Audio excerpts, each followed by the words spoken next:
English Stories. The Old Man and the Sea. Once upon a time, in a small fishing village by the sea, there lived an old man named Santiago. Santiago was a kind and wise man who spent all his life as a determined fisherman sailing into the sea, considering it as his world. He had a best friend, a young boy named Manolin, who loved to listen to Santiago's stories about his adventures at sea. One day, Santiago decided to go fishing far out into the deep sea, even though he hadn't caught a fish in 84 days. His bad luck had made many people in the village doubt his skills in fishing, but Santiago had a strong heart and a deep love for the ocean. He set out early in the morning on his small, weathered boat. He sailed further and further from the shore, feeling the warmth of the sun on his face and the cool breeze in his hair. Santiago had a feeling that this day would be different. For hours Santiago sailed, and he patiently waited for a fish to catch in his bait.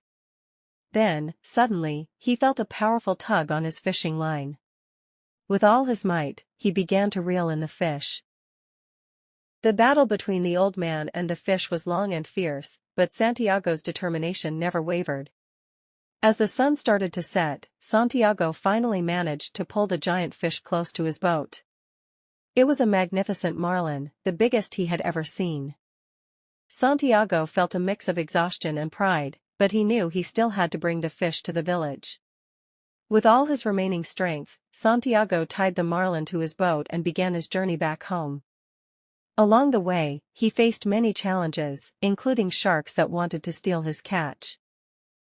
Santiago fought them off, but the sharks took bites out of the marlin. Exhausted and battered, Santiago finally reached the shore.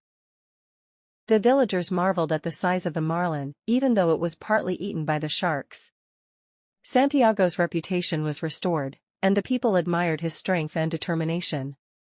Santiago and Manolin celebrated their victory that night, knowing that friendship, courage, and love for the sea were more important than any fish in the ocean.